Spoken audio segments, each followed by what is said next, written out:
hacer como un paneo de lo que ha sido la historia de nuestra escuela, ¿ok? Pero después, escuchándolos a ustedes, se me han ocurrido también muchísimas otras problemáticas que vienen al caso y que podemos tratar aquí y que sería interesante tratar. Sin embargo, si uno pretendiera en una breve intervención abordar todo eso, estaríamos aquí todo el día y en vez de yo motivar la participación de ustedes, lo que haría es ahogar la participación de ustedes con una larga intervención. De manera que voy a tratar de ser corto y voy a tratar de rescatar un poco esa idea de la historia de la escuela, muy brevemente, si quieren después la desarrollamos, y rescatar algunos tópicos que he visto en común en la participación de Ocarina y de Alejandro. ¿Okay? Primero, creo que cuando pensamos la historia de nuestra escuela, la podríamos comprender en tres grandes momentos. Obviamente podríamos construir muchos más, pero yo quisiera partir de tres grandes momentos. Su fundación, el proceso de renovación académica del 69-70 y el cambio de pensum en la década de los 80, en el primer quinquenio de la década de los 80. Bien, su fundación. Esta escuela fue fundada, su director fundador, puede sonar, no sé si altisonante, curioso, pero el director fundador de esta escuela se llamó George Washington, ¿no? George Washington Hill fue el director, el primer director que tuvo el departamento de Sociología y Antropología de la Universidad Central, fundado hacia finales del año 52 y comenzando sus actividades en el año 53. Y se llamó así porque su fundador vino en una misión, por decirlo de alguna manera, con otros profesores de la Universidad de Wisconsin, en un convenio que había hecho para aquel entonces la dictadura de Marcos Pérez Jiménez, tras la intervención de la Universidad Central de Venezuela, ¿okay?, con la Universidad de Wisconsin, pensando en formar sociólogos para el proyecto, sociólogos y antropólogos, sociólogas y antropólogas, para el proyecto modernizador que tenía en ese momento el gobierno de Pérez Jiménez y que Ocarina ha estudiado y ha publicado bastante sobre ese periodo histórico, ¿no? Les invito por demás a leer los textos de Ocarina sobre ese proyecto de los 50.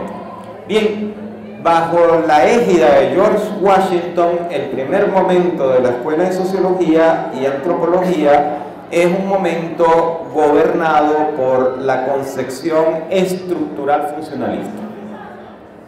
¿Okay?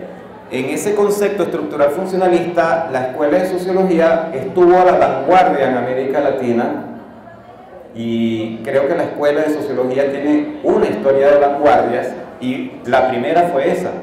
Aquí se daba clases en el año 53, 54, 55 con estos profesores norteamericanos y otros de Venezuela, no formados como sociólogos profesionales, pero sí que eran estudiosos del campo de la ciencia social e investigadores del campo de la ciencia social. Se trabajaba, por ejemplo, con el sistema social de Parsons, que muchos de ustedes ya conocen, y que acababa de ser publicado en el año 51 en Estados Unidos. La revista de Occidente no había todavía traducido al castellano esa obra de Parsons. Cuando aquí se daba clases, se traducía en clases del inglés al castellano el sistema social. Bajo ese concepto estructural funcionalista, para no alargar mucho mi intervención, la escuela funcionó durante cerca de 18, 19 años. ¿Okay? A ese concepto subyacía una noción, una idea del saber y una idea de la sociedad muy asociada con lo que era la visión norteamericana de la década de los 50. ¿ok? El sueño americano, la sociedad del estado de bienestar, la sociedad en donde el sociólogo iba a ocupar un lugar central, más que el economista incluso, más que el economista, porque estamos hablando de una sociedad del estado de bienestar. Entonces, la formación de cientistas sociales, la formación de sociólogos y de antropólogos resultaba fundamental para el Estado. Y bajo ese concepto se fundó, en alguna medida, esta escuela. Se fundó como una escuela de sociología y antropología. Y durante muchos años, los títulos que se dieron eran dobles, eran sociólogo y antropólogo, socióloga y antropóloga. ¿Ok? Porque se concebía que la ciencia sociológica, también bajo ese esquema hegemonizado por Parsons, era inseparable de las ciencias antropológicas, que no podíamos comprender lo social sin la presencia de lo cultural. ¿Ok? Que lo cultural era un núcleo fundamental. Acuérdense aquellos que han trabajado con Parsons que él señala no ser determinista. ¿Ok? Él señala construir un sistema que tiene como 4 grandes bloques: economía, política, sociedad y cultura. Pero que si al final Parsons tuviese que apostar por darle una prioridad a alguno de ellos en su estudio, él señalaba, y señaló en muchas partes de su obra, que sería lo cultural. De ahí que bajo esa concepción se funda la Escuela de Sociología y Antropología como 2 disciplinas hermanadas, hermanas, casi gemelas en algún sentido. En el contexto latinoamericano de los 60 se comenzó a repensar todo ese proyecto y se comenzó a cuestionar todo ese proyecto. Y una vez más, la Escuela de Sociología y Antropología, como seguramente muchos de ustedes sabrán, estuvo a la vanguardia de criticar, de rechazar ese modelo que al final se repensaba como un modelo de la universidad toda y de su relación con el Estado y con el país.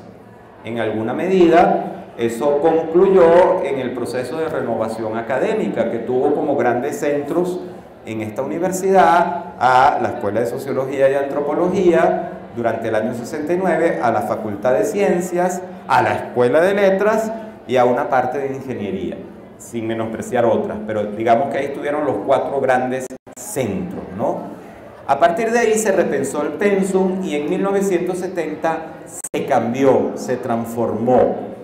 Se buscó en ese momento concebir la sociología y concebir la antropología no como la formación de unos profesionales muy especializados que iban a servir al Estado, ¿ok?, para ese gran proyecto del estado de bienestar enmarcado en sociología urbana, por ejemplo en sociología más teórica, etcétera, etcétera. Y en ese último año es que se podían ver 2 o 3 optativas, pero era una estructura cerrada. Ahí lo que uno veía era, y en esa escuela entré yo, al final de esa escuela entré yo, metodología 1, 2, 3, 4, 5, 6, 7, creo que eran 8.